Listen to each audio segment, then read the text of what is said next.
Selamat pagi Sagi. Minggu 28 Mei 2023. Firman Tuhan di penghujung bulan ini saya beri judul No, I cannot. Ya, lama-kelamaan habis judul juga aku. Kita langsung saja ke Efesus 2 ayat 10. Berapa dari kita hafal, mungkin gak perlu buka Alkitab kayaknya. Ya kan?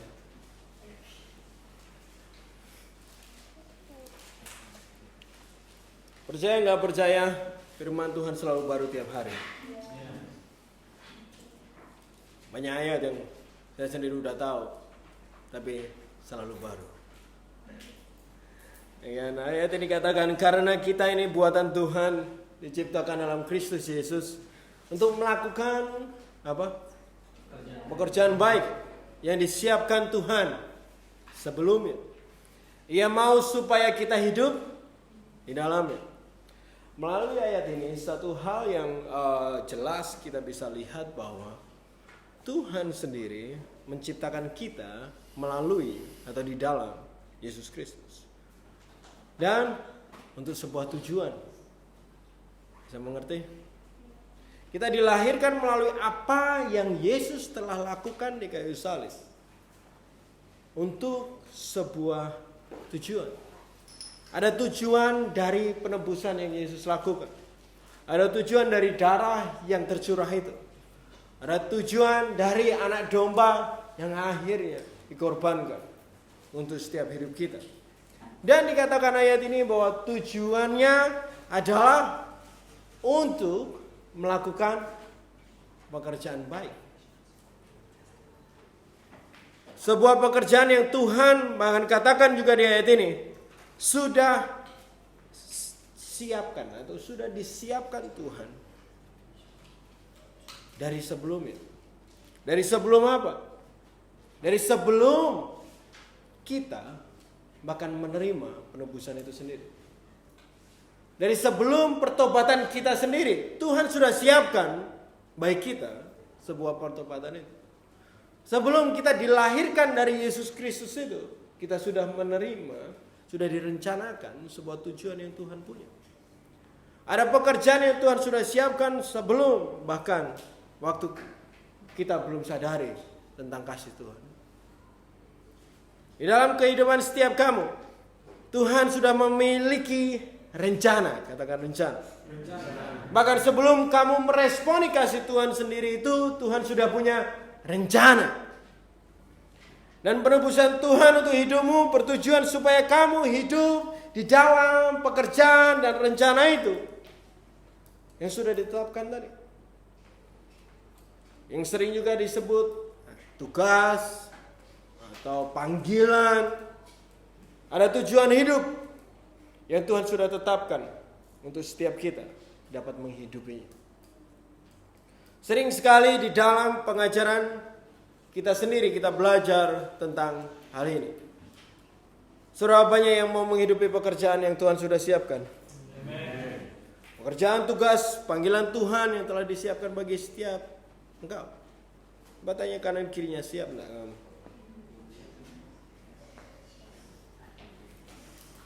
Tetapi ternyata tidak semua orang meresponi pekerjaan ini, tugas ini, panggilan ini dengan baik. Ada beberapa respon yang saya list di sini, yang saya lihat dapat terjadi di hidup kita dan juga ada di dalam Alkitab. Ada beberapa contoh yang saya temukan tentang respon terhadap panggilan Tuhan, tentang pekerjaan yang Tuhan sudah tetapkan bagi setiap orang itu. Yang pertama, namanya adalah Yeremia. Apakah di Alkitab Bapak Ibu Saudara ada Yeremia? Mari kita ke Yeremia.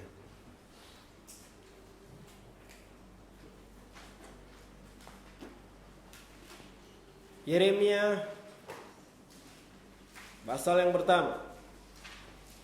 Saya langsung saja ke ayat yang kelima dan 6.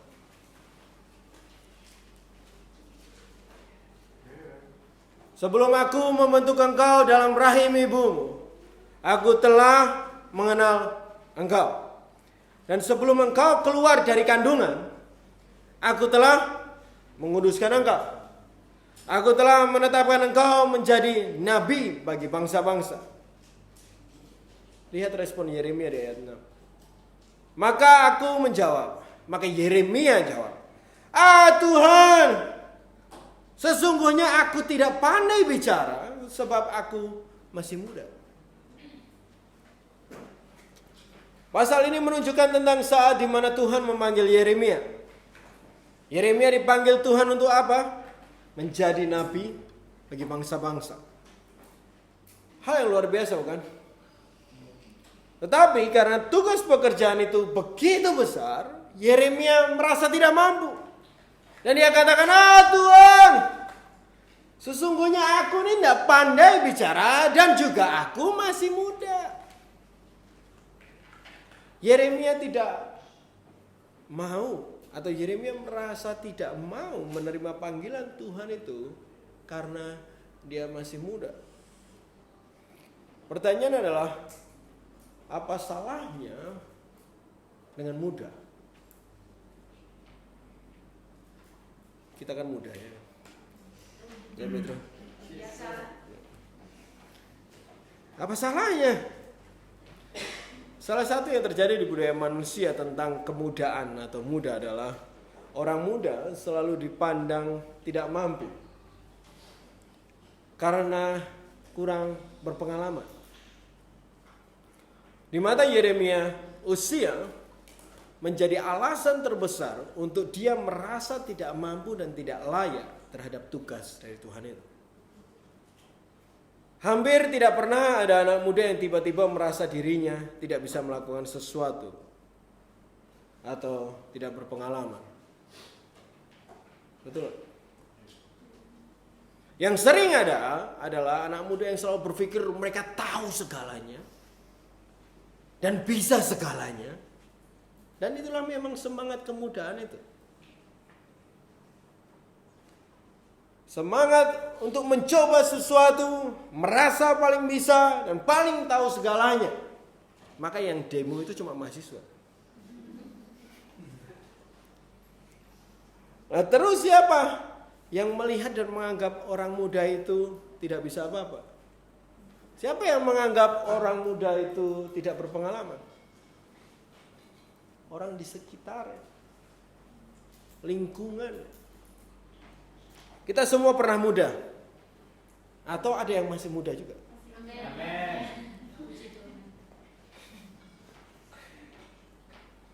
Pergerakanmu diawali dengan semangat yang membara dalam kemudaanmu, dan kau mencoba mengerjakan segala sesuatu. Tetapi kadang lingkungan melihat dirimu dengan mata rendah karena engkau muda. Dan bahayanya adalah apa yang dilihat lingkungan itu tadi. Mata yang merendahkan kamu karena kamu muda itu menjadi ukuran bagi dirimu untuk menerima tugas dari Tuhan.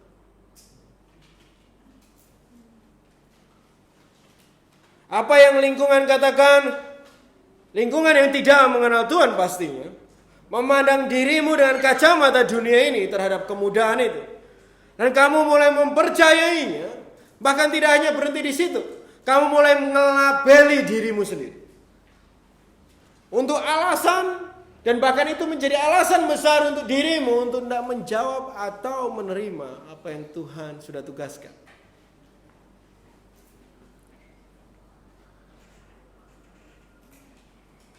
Sering orang menolak, "No God, I cannot." Karena kamu masih bergumul dengan gambar dirimu yang dibentuk oleh lingkungan itu. Dan itu menjadi alasan untuk kamu bilang, "Tuhan, aku gak mampu."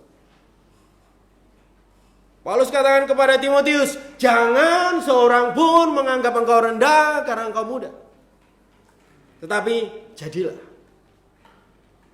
Kata jadilah itu juga berarti untuk memilih menjadi apa. Atau choose to become something. Maksud Paulus adalah jangan pilih jadi siapa yang mereka anggap kamu siapa. Tetapi jadilah siapa yang kamu harus jadi menurut Tuhan. Paulus katakan berhenti merendahkan dirimu seperti yang mereka anggap. Tetapi jadilah teladan dalam perkataan, tingkah laku, dan kasih.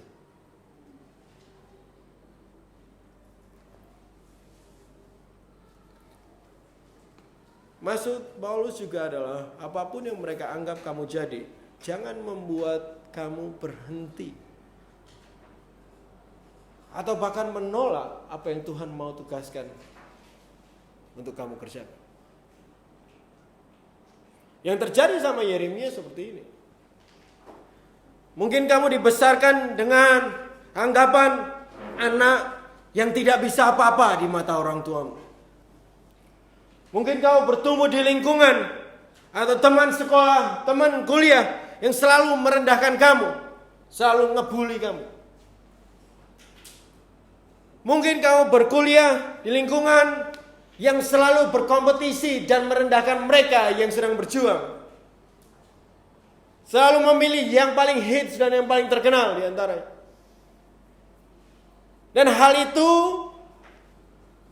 yang membuat kamu melihat dirimu. Dan lebih parahnya adalah cara kamu melihat yang seperti itu menjadi alasan untuk kamu menolak pekerjaan Tuhan. Tetapi kamu menolak hanyalah karena apa yang orang lain pikir siapa kamu. Hanya karena apa yang orang lain anggap siapa dirimu. Ada orang lain di dalam Alkitab juga yang menolak tugas Tuhan. Selain Yeremia. Mau tahu orang berikutnya? Kita ke kitab Keluaran ya. Kitab Keluaran berarti siapa?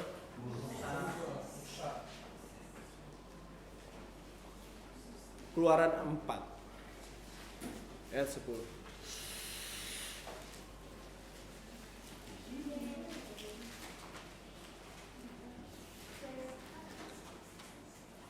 Are you there?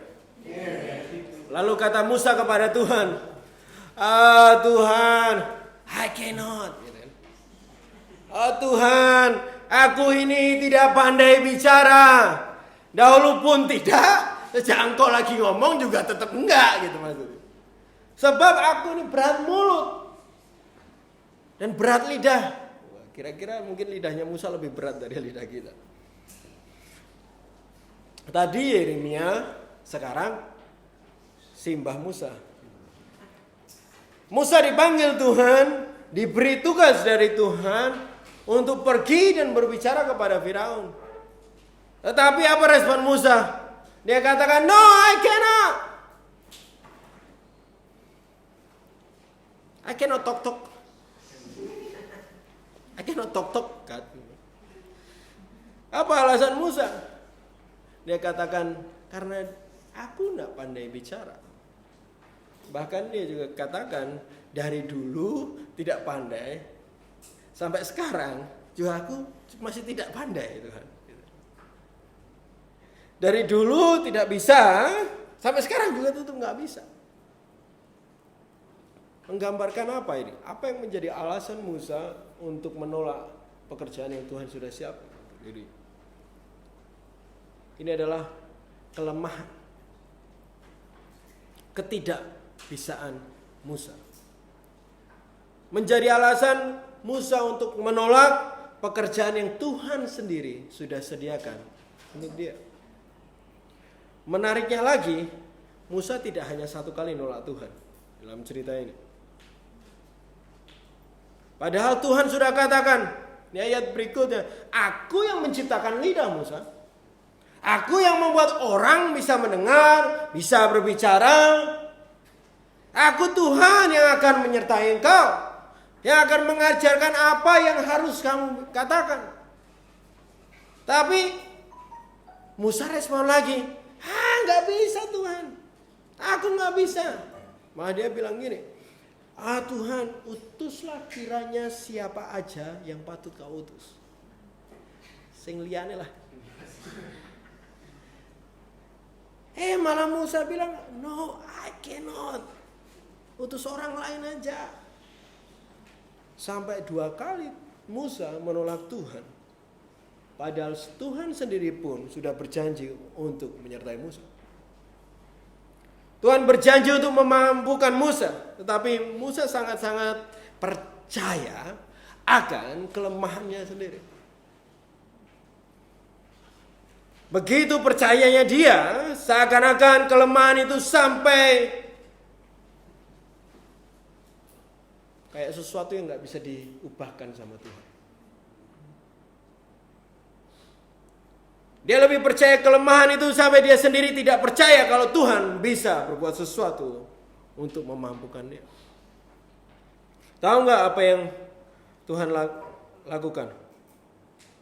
Tuhan marah.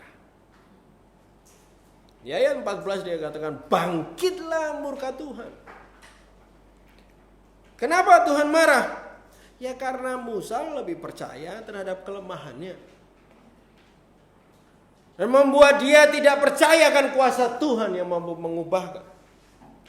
Waktu Tuhan memberikan tugas kepadamu, dan kamu menolaknya hanya karena kamu selalu dan sering melihat kelemahanmu.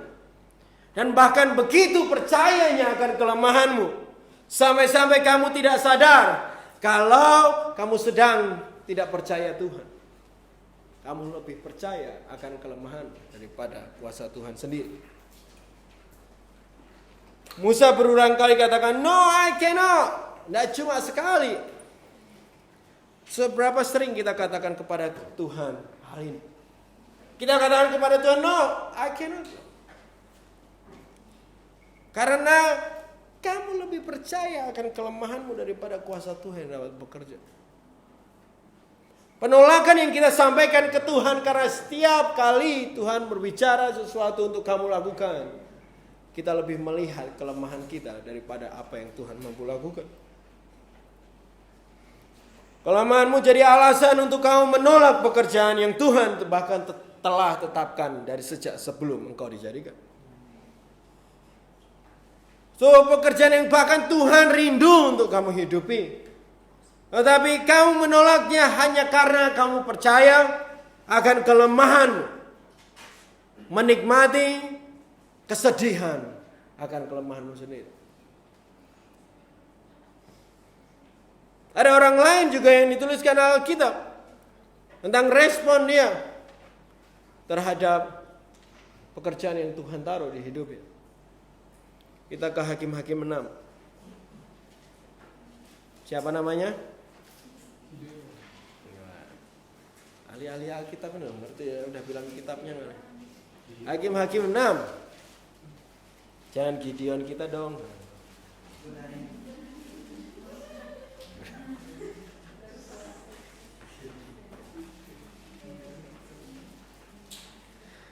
Hakim-Hakim 6 ayat 12 sampai 13 yang sudah sahabat kata-kata.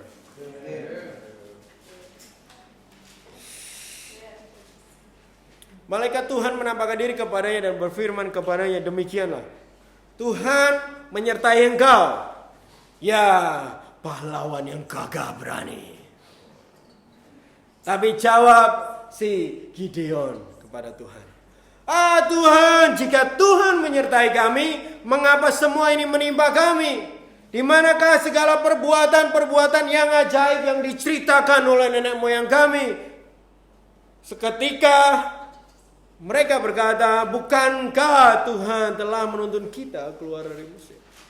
Tetapi sekarang Tuhan membuang kami dan menyerahkan kami ke dalam cengkraman orang Midian. Gideon, Tuhan sedang berbicara kepada Gideon. Dia melihat Gideon sebagai pahlawan yang gagah dan berani. Yang Tuhan sedang ungkapkan kepada Gideon adalah siapa Gideon di mata Tuhan. Betul? Tuhan sedang mengungkapkan sebuah panggilan dan tujuan hidup dan siapa Gideon di mata Tuhan.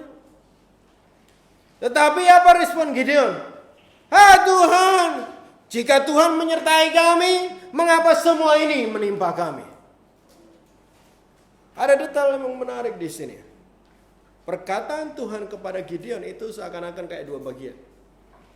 Bagian pertama, Tuhan katakan, Tuhan menyertai engkau. Yang kedua, tentang siapa Gideon di mata Tuhan. Pahlawan yang gagah, berani. Tetapi yang diresponi Gideon hanya bagian pertamanya aja. Dia mengabaikan apa yang Tuhan katakan tentang, dia nggak sama sekali ngomentari tentang dia pahlawan yang berani di seluruh ceritanya. Dia mengabaikan tentang dirinya sendiri, yang Tuhan lihat siapa dia. Gideon berfokus kepada apa yang Tuhan katakan tentang siapa Tuhan. Gideon tidak berfokus terhadap apa yang Tuhan katakan tentang siapa dia, dan malahan mempertanyakan siapa Tuhan dan kemampuan Tuhan itu. Tuhan katakan dia menyertai Gideon, tapi kenyataannya mereka dalam penindasan orang Midian waktu itu. Pernahkah engkau bertanya-tanya, kalau Tuhan menyertai, kenapa kami hidup seperti ini? Kalau Tuhan menyertai, kenapa aku masih terus kekurangan? Kalau Tuhan menyertai, kenapa aku masih dalam kesulitan? Kalau Tuhan menyertai, kenapa gajiku cuma segini? Kalau Tuhan menyertai, kenapa aku sakit? Karena penyertaan Tuhan itu tidak terjadi seperti yang Gideon pikirkan dan harapkan. Gideon mengabaikan apa yang sebenarnya dilihat Tuhan tentang dirinya.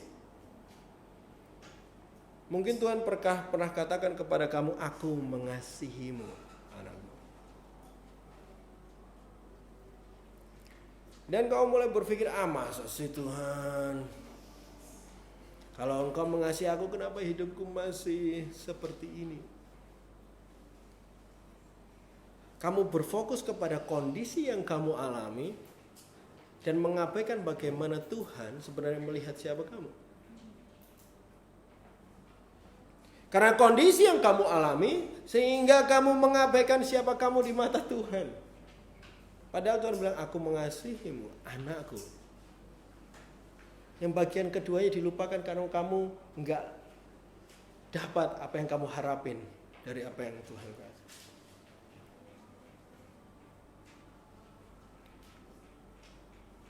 Di ayat 15 pun Gideon menolak lagi apa yang Tuhan tugaskan kepada dia. Tuhan, dengan apakah akan kuselamatkan orang Israel? Ketahuilah, kaumku yang paling kecil di antara suku Manasye, dan aku pun orang yang paling muda dari antara kaum keluargaku. Lihat, Gideon bahkan tidak mendengar saat Tuhan, seakan-akan dia nggak dengar waktu dia bilang, hei kamu pahlawan yang gagah berani. Dia masih berkutat dengan kerendahan diri yang minder dari suku terkecil, dari keluarga yang paling muda, gitu. Dia mengabaikan siapa dirinya di mata Tuhan, yang Tuhan sendiri bahkan udah bilang, karena Gideon berfokus kepada keadaan dan kondisi yang dia alami. Kondisi yang tidak seperti yang dia pikirkan dan bayangkan dan dia ingini kalau Tuhan menyertai gitu. Kalau kamu sekarang duduk di kursi itu, di sini, dan pertanyaan yang sama yang ada pada Gideon tadi, ada di pikiran hatimu saat ini. Dan pikiran itu menjadi fokusmu, kamu akan kehilangan karakter siapa dirimu yang sebenarnya menurut Tuhan. Enggak Tuhan, aku enggak bisa. Apakah betul sih kamu mengasihi aku? Toh hidupku gini-gini aja. Aku enggak lihat tangan kasihmu. Karena kau enggak melihat, kamu enggak dengar apa yang sebenarnya Tuhan katakan tentang dirimu. Tapi kamu hanya melihat kondisi itu dan mulai menghakimi Tuhan terhadap apa yang dia bisa lakukan dalam hidup. Yang fokus sama kondisi itu. Apa betul engkau menyembuhkan? Kenapa aku sakit-sakitan? Seperti ini Tuhan. Kalau kamu mau ada dalam kondisi ini, kamu akan selalu mengabaikan apa yang sebenarnya Tuhan lihat tentang dirimu. Dan ini menjadi alasan terkuat si Gideon untuk menolak apa yang Tuhan pengen dia kerjakan. Saya mau kasih tahu, kondisimu tidak mengubah siapa kamu dalam Tuhan. Kondisimu tidak mengubah bagaimana dia melihat hidupmu. Bahkan kondisimu tidak merubah rencana dia yang sejak semula ada. Karena dia udah kerencanain bahkan sebelum kamu bertobat. Sehingga kondisimu itu jangan menjadi alasan untuk engkau menolak Tuhan. Sebelum lebih dalam, yang pertama kita belajar dari Yeremia adalah dia menolak apa yang Tuhan sudah rencanakan untuk hidupnya. Karena gambar diri dia yang diciptakan oleh dunia. Musa menolak Tuhan, menolak apa yang Tuhan sudah rencanakan karena kelemahannya menjadi fokus hidupnya. Gideon menolak apa yang Tuhan sudah panggil untuk dia dan siapkan pekerjaan yang sudah Tuhan siapkan bagi Gideon. Karena dia hanya berfokus kepada ekspektasi yang Tuhan harusnya kerjakan dalam hidupnya. Yang dia pikir Tuhan harusnya begini. Tetapi ada sesuatu yang Tuhan mau kita belajar hari ini. Apakah dari 3 hal itu kita pernah mengalami? Lukas 6 ayat 6.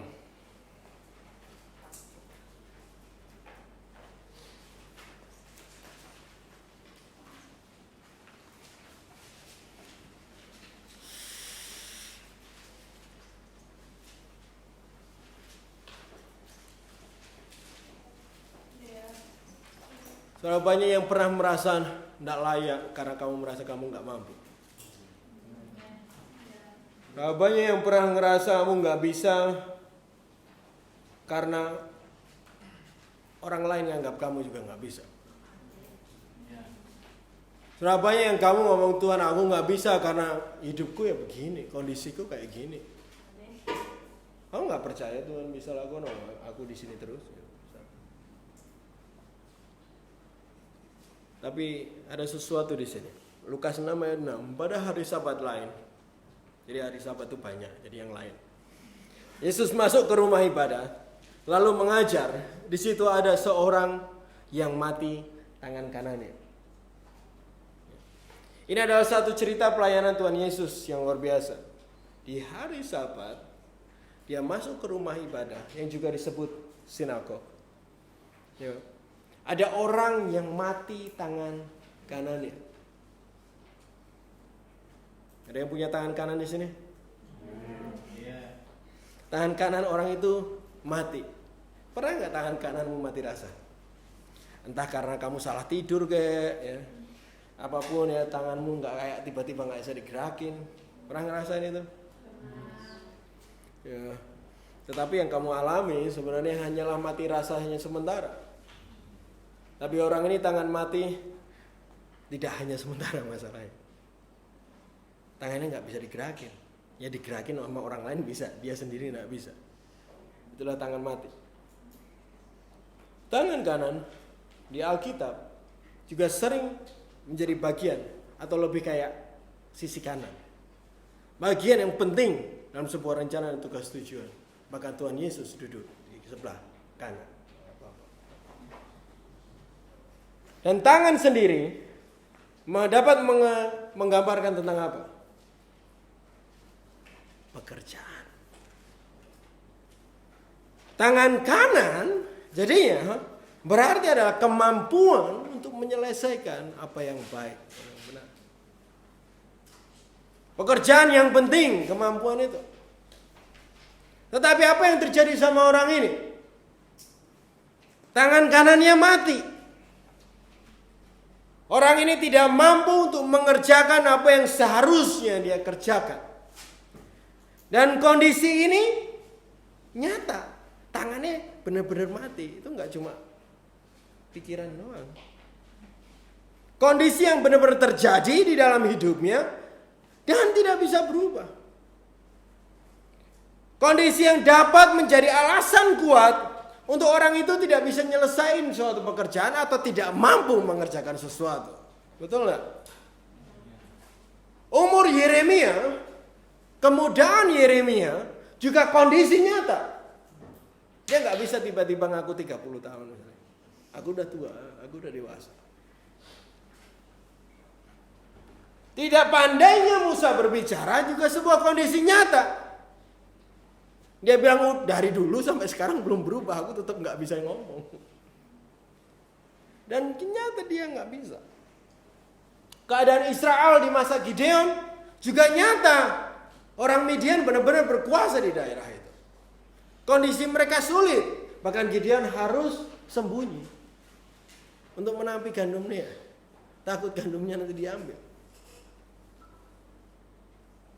Ya memang kamu masih muda. Ya memang kamu mungkin memiliki kelemahan. Ya memang kondisi hidupmu mungkin belum sesempurna yang kamu pikirkan dan kamu bayangkan.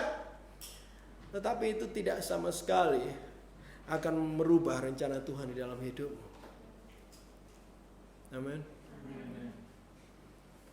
Siapa kamu menurut dunia, kelemahanmu sendiri, keadaanmu tidak merubah sebuah rencana besar yang Tuhan mau kamu kerjakan melalui hidupmu dan dengan hidup. Di ayat 10 dikatakan ini. Sesudah itu ia memandang sekelilingnya. Yesus lihat orang kelilingnya. Dan lalu berkata kepada orang yang sakit tangan kanannya tadi. Ulurkan tanganmu. Dan dia mengulurkan tangannya. Gak mati. Ada kehidupan di tangan yang mati tadi. Apa yang terjadi di sini? Tuhan Yesus meminta orang ini untuk mengulurkan tangannya. Tangan kanan yang mati tadi, tangan yang kenyataan yang gak bisa ngelakuin apa-apa. Tuhan minta orang itu ngulurin tangan yang mati tadi. Tangan yang mati itu kenyataan yang membuat dia bahkan tidak mampu untuk melakukan tugas panggilan Tuhan juga. Diulurkan kepada Tuhan. Dan tangan itu hidup. Ada kehidupan yang ditaruhkan dan masuk kepada bagian yang mati tadi. Ada kuasa yang memampukan tangan itu hidup lagi. Bahasa Jawanya empowerment. Sesuatu yang tidak berkuasa dilengkapi dengan kuasa. Sesuatu yang mati dilengkapi dengan kehidupan. Tanganmu yang mati itu kenyataan-kenyataan yang kamu percayai dan selalu kamu pakai untuk menjadi alasan kenapa kamu tidak mau melakukan tugas Tuhan. Yang Tuhan mau hanyalah ulurkan tangan kananmu yang mati itu ke Tuhan. Yang dimiliki orang ini tangan kanan yang mati. Tetapi saat dia mau mengulurkan tangan itu, Tuhan memberikan kehidupan kepada tangan kanan itu. Tuhan memberikan integritas kuasa perkataan Tuhan kepada Yeremia walaupun dia tetap muda pada akhirnya. Kalau enggak ada kitab Yeremia. Tuhan tetap membuat Musa mampu melakukan tugasnya. Tuhan membantu Gideon juga bahkan keluar dari kondisi. Dan dia jadi pemenang. Tuhan punya pekerjaan bagi kamu. Dan mungkin kamu merasa banyak kenyataan di dalam hidupmu yang menjadi alasan dan kamu pakai jadi alasan untuk tidak dapat melakukan tugas Tuhan. Tangan kananmu mati. Kamu merasa ini kenyataannya Tuhan, tanganku mati, aku gak iso ngerjain karena semua ini. Dan ini alasan nyata, ada beneran. Tetapi yang kamu perlu lakukan hanyalah mengulurkan tangan itu kepada Tuhan. Apa yang terjadi dengan orang ini? Dia kembali kepada kehidupannya dengan kapasitas mampu mengerjakan pekerjaannya. Tuhan akan menghidupkan tangan kananmu untuk kamu melakukan apa yang Tuhan sudah tugaskan bagi hidupmu. Ayat 8 juga menarik. Tetapi ia mengetahui pikiran mereka, lalu berkata kepada orang yang mati tangan itu, bangunlah dan berdiri di tengah. Maka bangunlah orang itu dan berdiri. Di mana Tuhan Yesus melakukan semua ini? Sinagog. Dan apa yang sedang dia lakukan tadi di ayat 8? Dia nyuruh orang itu berdiri di tengah-tengah sinagog. Padahal di ayat sebelumnya juga dikatakan bahwa mereka semua udah ngelihat untuk mempersalahkan Tuhan Yesus. Ini kayak Tuhan Yesus ngajak perang beneran. Aku tahu kamu mau salahin aku tahu. Tak lakuin.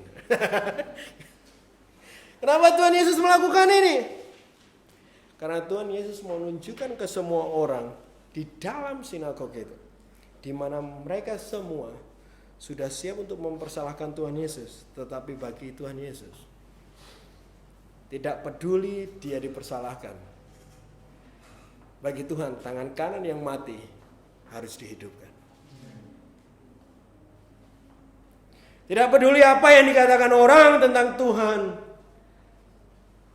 saat Tuhan memilih kamu. Mungkin orang katakan, kenapa sih Tuhan memilih orang bertato? Kenapa Tuhan sih orang memilih? Kenapa Tuhan memilih orang yang gak lulus kuliah sih Tuhan? Kenapa Tuhan memilih orang yang sudah pernah dipenjara? Kenapa Tuhan memilih dia? Padahal hidupnya kan miskin, gak bisa apa-apa, kondisinya parah. Tuhan akan menghidupkan tangan kananmu dengan sengaja di depan mata orang-orang Kristen di dunia ini. Karena yang Tuhan mau lakukan adalah Tuhan mau membuat orang yang dipikir oleh orang di gereja-gereja atau orang Kristen kebanyakan tidak mampu, tidak layak untuk bekerja bagi Tuhan. Orang-orang ini akan dihidupkan Tuhan dan bekerja bagi Tuhan. 1 Korintus dikatakan apa yang bodoh bagi dunia dipilih Tuhan untuk memalukan yang berhikmat. Betul?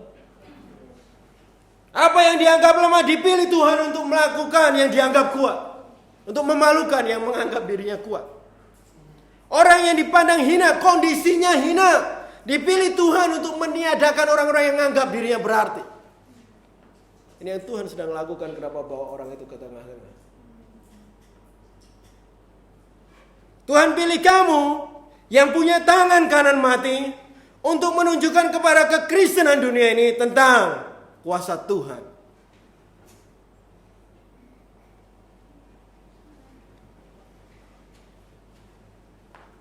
Tangan kanan yang kadang kita pakai alasan untuk gak kerja bagi Tuhan, dia mau hidupkan. Kita ke Yesaya 40 ayat 29.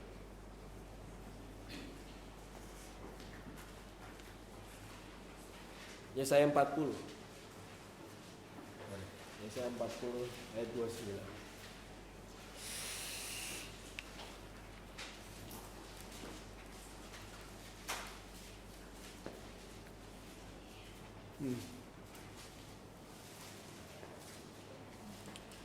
Dia memberi kekuatan kepada yang lelah dan menambah semangat kepada yang tiada berdaya. Orang-orang muda menjadi lelah dan lesu dan teruna-teruna jatuh tersandung. Tetapi orang-orang yang menantikan Tuhan mendapat kekuatan baru. Mereka seumpama raja wali yang akan terbang tinggi dengan kekuatan sayapnya. Mereka berlari dan tidak menjadi lesu. Mereka berjalan dan tidak menjadi lemah. Kau punya tangan kanan yang mati bukan masalah bagi Tuhan. Jangan jadikan masalah bagi kamu juga. Tangan mati adalah tangan yang tidak berdaya, tangan yang tidak mampu, tangan yang tidak bisa. Kenyataan-kenyataan kehidupanmu yang selalu menjadi alasan memang kamu gak bisa merubahnya dan bahkan juga menggerakkan. Tapi Tuhan akan memberikan kekuatan kepadamu. Tuhan akan memberikan kuasa kepada mereka yang tidak berdaya. Nantikanlah Tuhan, rindukanlah kuasa Tuhan. dengan mengulurkan tangan itu, tangan yang mati itu kepada Tuhan. Keadaan yang selalu mengekang kamu untuk menjawab pekerjaan Tuhan itu, serahkan ke Tuhan. Dan kekuatan tangan itu, maka dikatakan di sini kamu akan terbang jadi Raja Wali. Raja Wali memang nggak punya tangan, tapi saya. Tapi saking kuatnya dia terbang tinggi. Dikatakan juga bahwa akan membuat kamu berlari terus kepada tujuan tanpa lelah.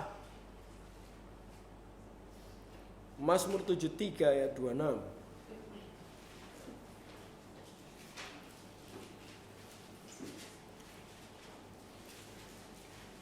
Are you there?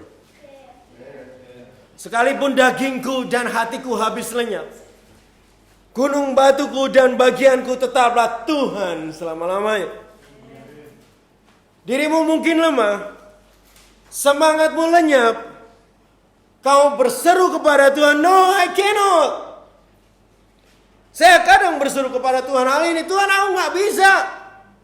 Aku gak bisa bisnis, aku gak bisa jadi gembala yang baik, aku gak bisa jadi suami yang baik, aku gak bisa melakukan semua ini. Tangan kananku mati. Ini tangan-tangan kananku. Tetapi Tuhan katakan ulurkan tanganmu. Kasih itu ke aku. Ulurkan ketidakmampuanmu itu. Ulurkan keterbatasanmu dan kelemahanmu itu. Ulurkan kondisi yang hina itu. Di saat kamu ulurkan tangan yang mati itu, aku rasa orang yang tadi mati tangan kaget. Wih, aku bisa.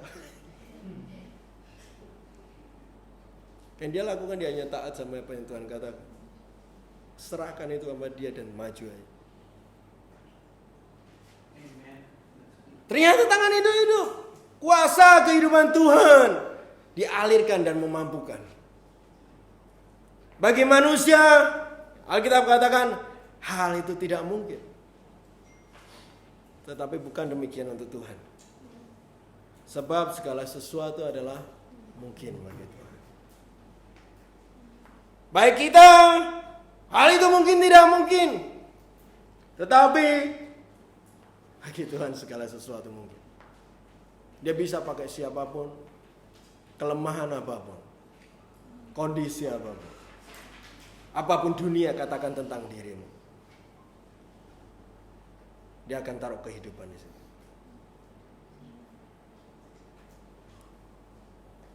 Bahkan Paulus katakan di Filipi 4:13, segala perkara dapat kutanggung di dalam Dia yang memberi kekuatan kepadaku. Aku tahu tangan ini mati, dan aku tahu tidak bisa melakukannya. Tetapi Tuhan yang memberi kekuatan sehingga aku bisa melakukannya. Itu yang sebenarnya Paulus coba katakan. Segala sesuatu karena aku bisa karena Tuhan yang memberi kekuatan. Sudah tentukan sejak semula Tuhan mau kamu tinggal di dalam pekerjaan itu. Banyak alasan yang sudah mungkin selama ini kamu taruhkan untuk menolak apa yang Tuhan mau kamu kerjakan. Alasan yang nyata, alasan yang beralasan. Baik itu kondisimu, kelemahanmu, maupun gambar dirimu yang dibuat oleh dunia ini. Itu adalah tangan kanan yang mati itu. Dan Tuhan akan pakai itu untuk kehidupan. 1 Timotius 1:12.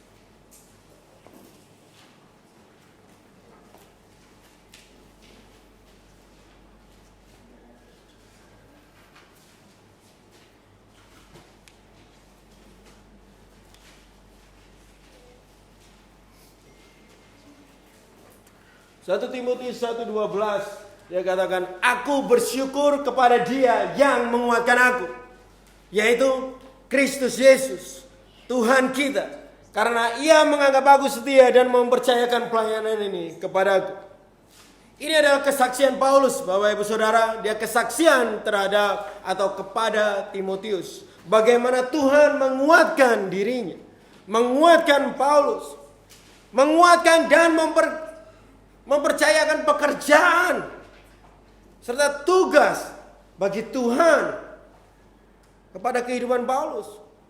Dan banyak tulisan Paulus juga yang kita bisa dapat temukan bahwa Paulus tidak merasa dia mampu. Malah sebaliknya, dia sadar akan kelemahan dan kekurangannya. Mau lihat itu? Mari kita baca keseluruhan perikop ini.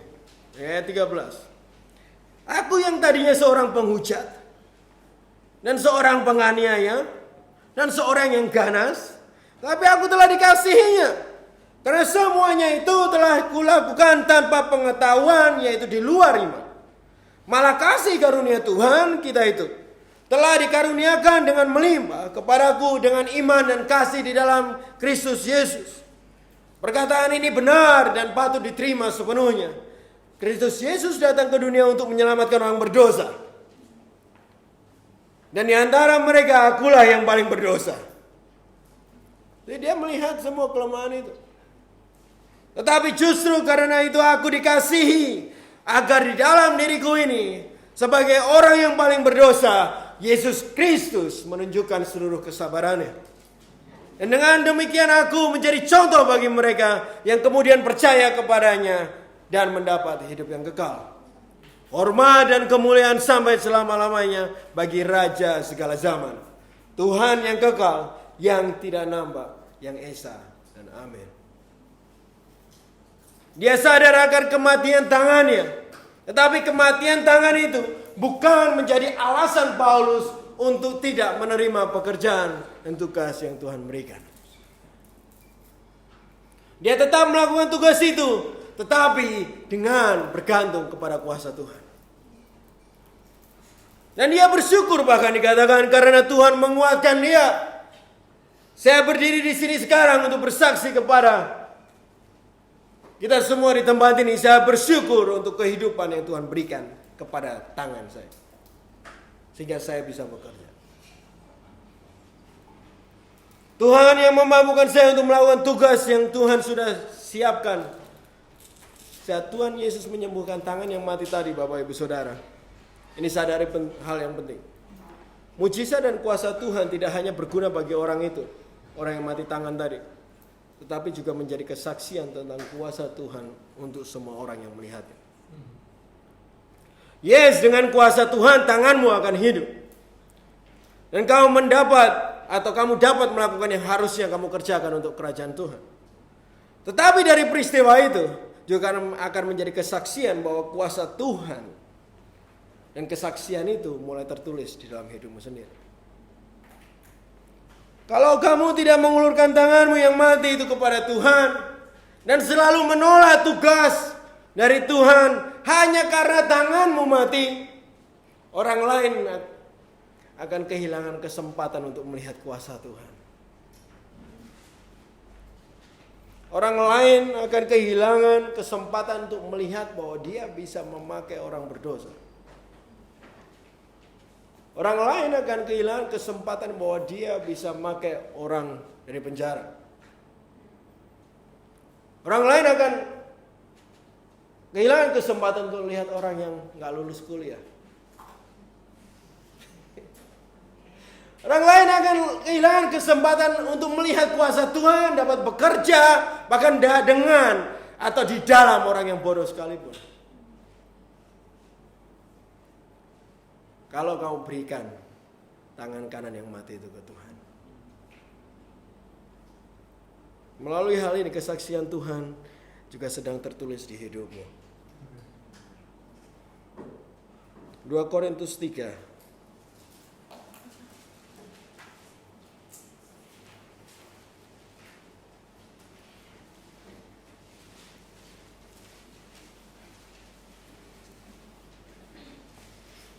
Ayat 5 sampai 6.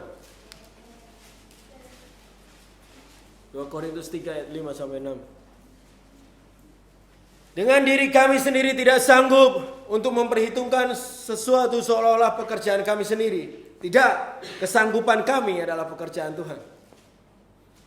Ialah membuat kami juga sanggup menjadi pelayan-pelayan dari suatu perjanjian baru, yang tidak terdiri dari hukum yang tertulis tetapi dari roh. Sebab hukum yang tertulis mematikan, tetapi roh menghidupkan. Kata kunci yang luar biasa di bagian akhir bahwa tetapi roh menghidupkan. Paulus menuliskan hal ini untuk memperlihatkan kepada jemaat Korintus bahwa yang memampukan mereka adalah pekerjaan tangan Tuhan. Tuhan yang bekerja di dalam mereka yang membuat mereka dapat melakukan tugas pelayanan mereka. Dan Paulus sendiri mengatakan bahwa dia tidak sanggup. Tetapi ketidaksanggupan itu dia serahkan kepada Tuhan, dia ulurkan kepada Tuhan dan dia berikan kepada Tuhan. Karena dia tahu dan percaya bahwa roh menghidupkan.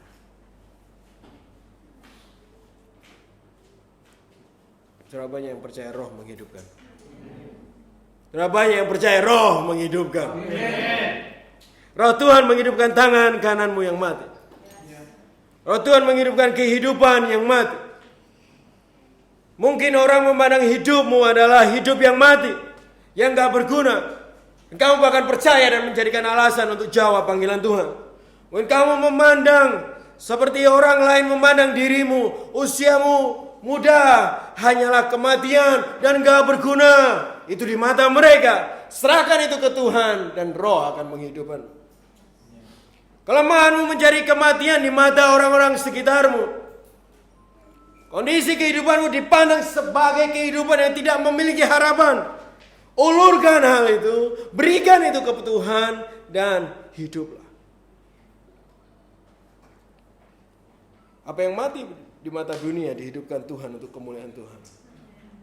Karena bahkan kita harus mati dulu dan Tuhan menghidupkan kita di dalam roh.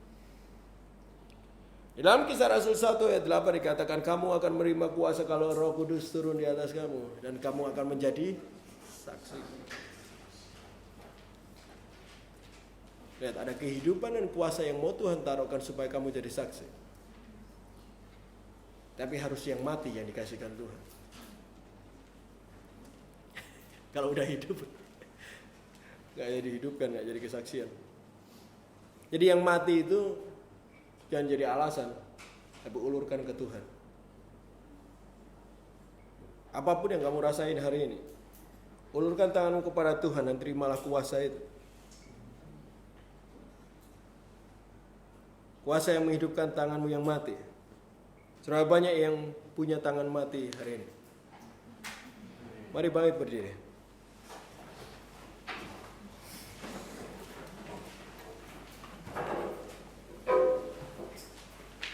Banyak yang punya tangan kanan yang mati hari ini. Ulurkan tanganmu kepada Tuhan.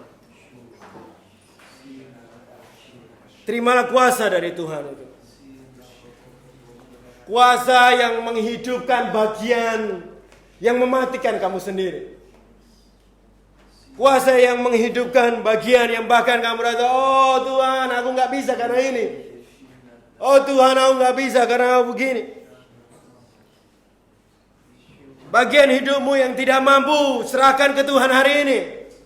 Mulai berdoa dan serahkan kepada Tuhan. Bagian hidupnya kamu tahu yang membuat kamu selalu beralasan untuk gak kerja bagi Tuhan, serahkan ke Tuhan. Bagian kenyataan hidupmu yang selalu menjadi alasan untuk menolak Tuhan, serahkan ke Tuhan hari ini, ulurkan pada Dia. Ambil waktu untuk ulurkan tanganmu ke Tuhan. Tangan kanan yang mati.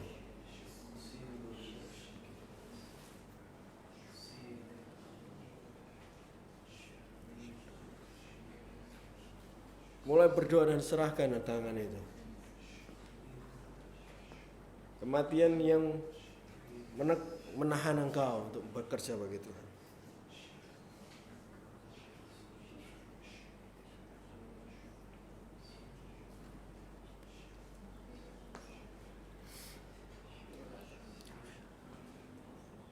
Tuhan, terima kasih Tuhan.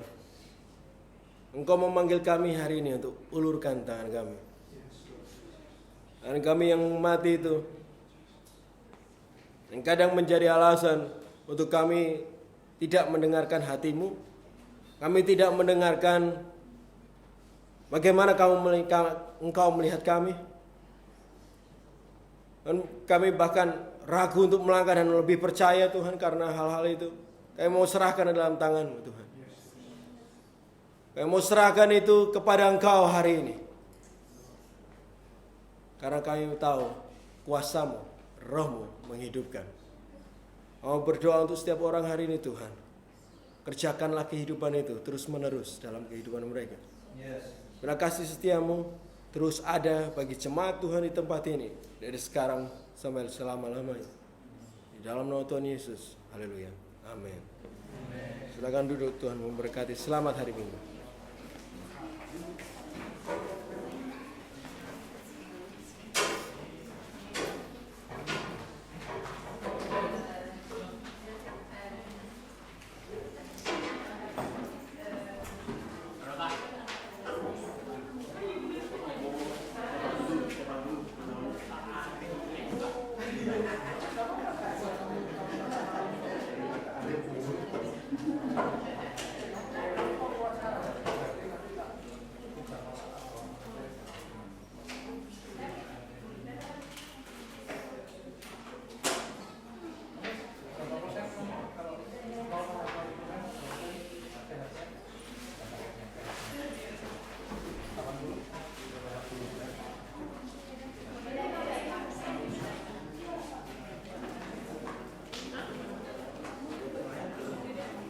Welcome.